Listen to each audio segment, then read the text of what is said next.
En las montañas del norte de Irak, existe un pueblo con raíces milenarias que ha aprendido a resistir el paso del tiempo, los yazidíes.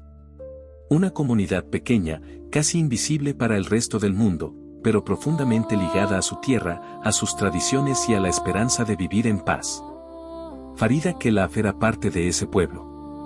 Una joven de apenas 19 años que, como cualquier otra, soñaba con convertirse en maestra, jugar con sus amigas y algún día formar su propio hogar. Para ella, la vida en Kocho, su aldea natal, estaba marcada por la sencillez, cuidar a los animales, ayudar en la escuela y compartir risas con sus hermanos bajo el sol ardiente del desierto. Nadie podía imaginar que, en cuestión de horas, todo cambiaría. En 2014, el eco de la guerra llegó a la puerta de Kocho. El grupo armado conocido como ISIS avanzaba sin detenerse, arrasando aldeas, destruyendo familias y sembrando terror en su camino. Ese día, Farida dejó de ser una joven con sueños sencillos para convertirse en testigo de una de las tragedias más duras de su pueblo. Un camino de dolor, resistencia y valentía que la llevaría a desafiar el destino más cruel y a convertirse en voz de quienes no pudieron hablar. La historia de Farida no es solo un relato de sufrimiento. Es también una prueba de lo que significa resistir cuando todo parece perdido, y de cómo una sola persona puede representar la fuerza de un pueblo entero. Capítulo 1. La infancia en Kocho.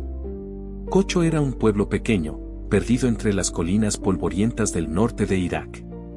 No tenía grandes edificios, ni calles pavimentadas, ni lujos que pudieran impresionar a los forasteros. Pero para quienes lo habitaban, era el centro del mundo. Farida Khelaf nació y creció en ese lugar.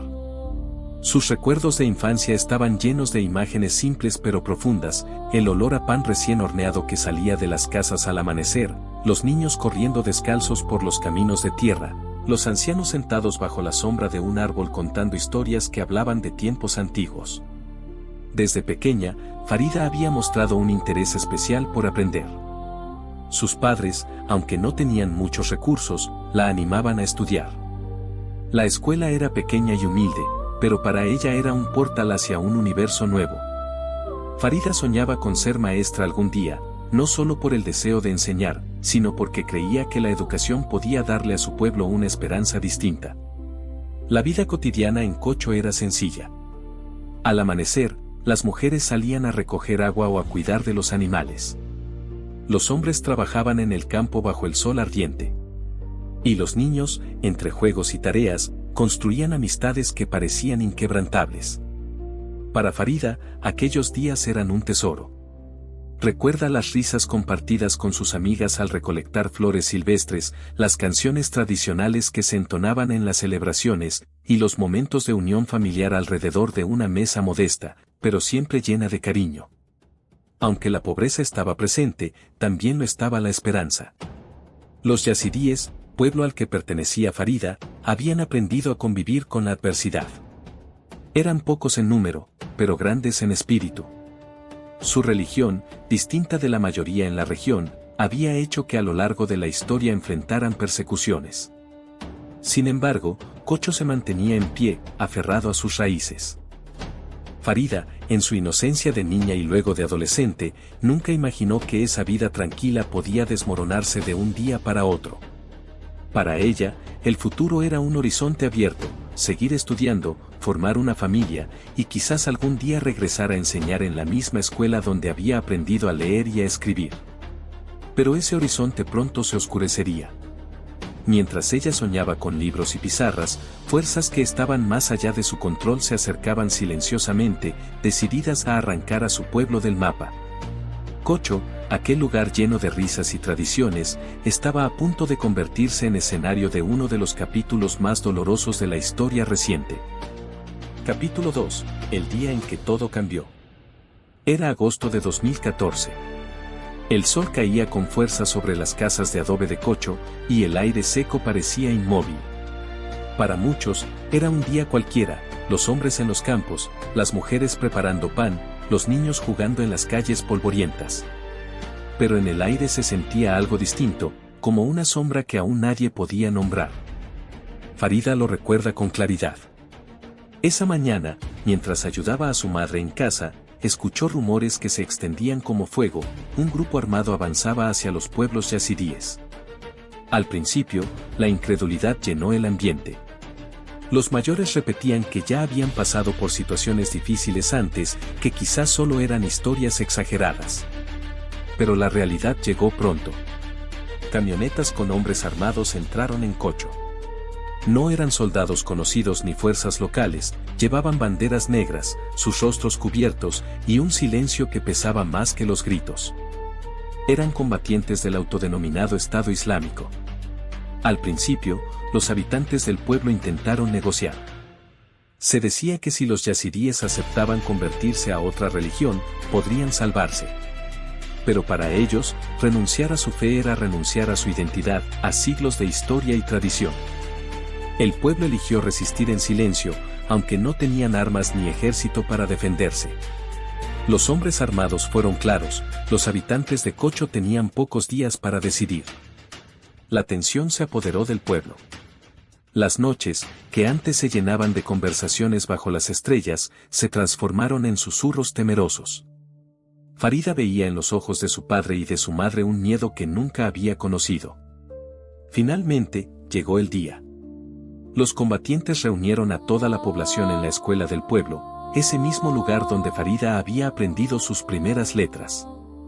Aquella escuela, símbolo de conocimiento y esperanza, se convirtió en una prisión improvisada. Dentro del edificio, las familias estaban juntas pero sin saber qué destino les esperaba. Los hombres miraban hacia el suelo, impotentes. Las madres abrazaban a sus hijos con fuerza, como si en ese gesto pudieran detener lo inevitable. Farida no lo sabía en ese momento, pero estaba a punto de presenciar cómo su mundo se quebraba para siempre. El silencio de aquel encierro estaba cargado de presagios. El pueblo entero sentía que algo irreversible estaba por ocurrir. El día en que los hombres de negro llegaron, la infancia de Farida terminó. Y con ella, terminó también la calma de Cocho. Capítulo 3. La separación. El calor dentro de la escuela era insoportable. El aire olía a polvo, sudor y miedo. Farida permanecía junto a su madre, mientras su padre trataba de mantener la calma, aunque sus manos temblaban. Afuera, los hombres armados discutían entre ellos, y sus voces resonaban como ecos de una sentencia que aún no había sido pronunciada. De pronto, la orden llegó, los hombres debían salir primero. Nadie entendió al principio, pero pronto la verdad se hizo evidente. A los hombres los separaban con violencia, empujándolos hacia los camiones. Los gritos llenaron el aire, padres llamando a sus hijos, hermanos intentando resistirse, ancianos rogando por compasión. Farida vio como su padre, con la cabeza erguida, fue llevado junto a los demás. Antes de perderlo de vista, le lanzó una mirada a su hija, una mezcla de despedida y de fuerza silenciosa. No hubo tiempo para palabras. Solo una última mirada que se quedó grabada para siempre en la memoria de Farida. Luego llegó el turno de las mujeres y los niños. Fueron empujados hacia otro lado, separados como si fueran mercancía. Los más pequeños lloraban, y las madres trataban de calmarlos con promesas que no podían cumplir. Farida, junto a su hermana y su madre, fue subida a un camión lleno de mujeres. El motor rugía mientras el polvo se levantaba, cubriendo las lágrimas y los rostros aterrados. En ese instante, la joven entendió que su vida jamás volvería a ser la misma. Los hombres del pueblo desaparecieron para siempre aquel día. Muchos fueron asesinados, otros ejecutados en masa. Las mujeres y niñas, en cambio, fueron llevadas como prisioneras hacia un destino incierto. Farida sentía que la tierra bajo sus pies se había abierto. No sabía si volvería a ver a su familia, ni si tendría fuerzas para sobrevivir a lo que estaba por venir. Solo sabía una cosa, ese era el inicio de una lucha por resistir, por no dejar que la oscuridad borrara quién era ella. El rugido del camión se mezclaba con el llanto de las mujeres. Y en el corazón de Farida, nació una pregunta que la acompañaría durante años. ¿Por qué nosotros? ¿Por qué nuestra gente? Capítulo 4. La esclavitud. El viaje fue largo y sofocante. Amontonadas en la parte trasera del camión, las mujeres y niñas apenas podían respirar. El polvo entraba por todas partes, pegándose a la piel sudada, a las lágrimas que no dejaban de caer. Algunas rezaban en silencio, otras sollozaban sin consuelo. Farida permanecía inmóvil, abrazando a su hermana pequeña, tratando de transmitirle una calma que no sentía. Cuando los vehículos se detuvieron, se encontraron frente a un edificio abandonado convertido en prisión improvisada. Las puertas de hierro se cerraron tras ellas, y en ese instante, la sensación de libertad desapareció. Farida comprendió que ya no eran vistas como personas, sino como botín de guerra. Los días siguientes se convirtieron en una pesadilla. A las mujeres las separaban, las llamaban por números, no por nombres. Los guardias entraban y salían, imponiendo miedo con cada paso. Algunas niñas fueron arrancadas de los brazos de sus madres, llevadas a habitaciones de donde pocas regresaban con la mirada intacta. Farida, aún siendo joven, comprendía el peligro. Su madre le susurraba constantemente al oído: «Aguanta, hija, pase lo que pase, no te rindas». El hambre comenzó a desgastar sus cuerpos. El agua era escasa y caliente, apenas suficiente para mantenerlas con vida. Las noches eran peores, pues el silencio se llenaba de llantos lejanos, gritos apagados y el eco de cadenas arrastrándose. En medio de aquella oscuridad, Farida tomó una decisión: no dejaría que la quebraran. Observaba todo con atención, buscaba resquicios de oportunidad, pequeños detalles que pudieran convertirse en vías de escape. Cada día que pasaba se decía a sí misma: «Sobreviviré. Tengo que sobrevivir». Aunque rodeada de sufrimiento, Farida se aferraba a la esperanza como quien se aferra a una llama diminuta en medio de la tormenta. La pérdida de su padre y de tantos hombres del pueblo había dejado un vacío imposible de llenar, pero al mismo tiempo le daba un motivo: contar lo que había visto, lo que había vivido. Los carceleros podían encerrarla, podían intentar silenciarla, pero dentro de ella empezaba a crecer una fuerza silenciosa, la de alguien que, incluso en la esclavitud, no se dejaba vencer del todo. Capítulo 5. El escape y la resistencia. El tiempo dentro de aquel infierno era imposible de medir. Los días parecían semanas, y las semanas, años. Farida había aprendido a moverse en silencio, a estudiar cada gesto de los guardias, a memorizar los turnos y las rutinas. El dolor y el miedo eran constantes, pero también lo era su determinación: no se rendiría. Una noche, cuando el calor sofocante dio paso a un aire más fresco, escuchó un rumor entre las prisioneras: algunas planeaban escapar. La idea era casi impensable, pero la chispa de esperanza encendió algo en su interior. Farida sabía que sería peligroso: si las atrapaban, la represalia sería brutal. Pero quedarse significaba morir lentamente. Con un grupo reducido de mujeres, entre ellas su mejor amiga, comenzaron a planear. Había una valla menos vigilada en el lado norte, un punto débil donde los guardias parecían descuidarse al caer la noche. No tenían armas, no tenían provisiones, solo el valor de intentarlo. El momento llegó en una madrugada silenciosa. El corazón de Farida golpeaba en su pecho con tanta fuerza que temía delatarse. Paso a paso, se arrastraron entre sombras, esquivando las linternas que recorrían el suelo de tierra. Cuando llegaron a la valla, el miedo se mezcló con adrenalina: no había vuelta atrás. Con las manos ensangrentadas por el alambre, lograron abrir un hueco. Una de las mujeres tropezó y casi cayó, pero Farida la sostuvo con todas sus fuerzas. «Levántate, por favor, no te rindas», le susurró con desesperación. Finalmente, una a una, lograron pasar. La huida no fue el final del sufrimiento, sino el inicio de una carrera contra el hambre, la sed y el agotamiento. Cruzaron colinas, campos áridos y caminos ocultos, siempre con el temor de ser descubiertas. A veces, los disparos resonaban a lo lejos, recordándoles que la persecución podía alcanzarlas en cualquier momento. Pero la voluntad de vivir era más fuerte que el cansancio. Cada paso que daban era un acto de resistencia.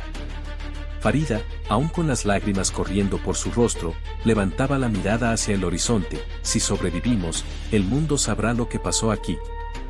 Días después, extenuadas y apenas de pie, lograron llegar a un lugar seguro. Habían escapado del cautiverio, aunque las heridas físicas y emocionales permanecerían para siempre. Farida, con el cuerpo frágil pero el espíritu intacto, tomó una decisión firme: hablaría, contaría la verdad, para que nadie pudiera negar lo vivido.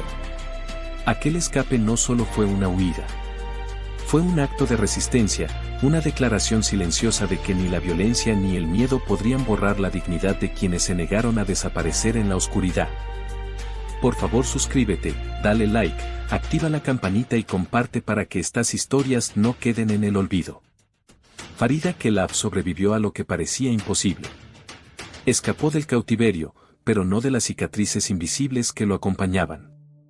Durante mucho tiempo, los recuerdos llegaban en forma de pesadillas, los gritos, la desesperación, el miedo constante. Sin embargo, dentro de ella había algo más fuerte que el dolor, la necesidad de contar la verdad.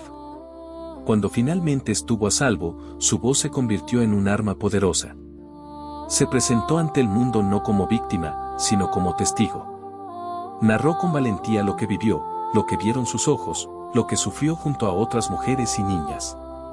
Su historia, relatada en su propio libro y en foros internacionales, sacudió conciencias y reveló lo que tantos preferían no ver. Con cada palabra, con cada recuerdo compartido, Farida transformaba el horror en resistencia. Recordaba a quienes no pudieron escapar, honraba su memoria y se aseguraba de que el silencio no cubriera sus nombres. El eco de su testimonio atravesó fronteras. Organizaciones, líderes y comunidades escucharon, y en su voz encontraron un llamado urgente: proteger a los inocentes, defender la dignidad humana, y no olvidar jamás que detrás de cada cifra hay un rostro, una vida, un futuro arrebatado. Hoy, Farida Khelaf sigue siendo un símbolo de coraje. No porque eligiera vivir aquel infierno, sino porque, después de sobrevivir, eligió hablar. Y en esa decisión radica su mayor victoria: demostrar que incluso en la oscuridad más profunda, una sola voz puede encender la esperanza. Su historia nos recuerda que la resiliencia no es solo resistir, sino transformar el dolor en fuerza, y el miedo en un faro para los demás.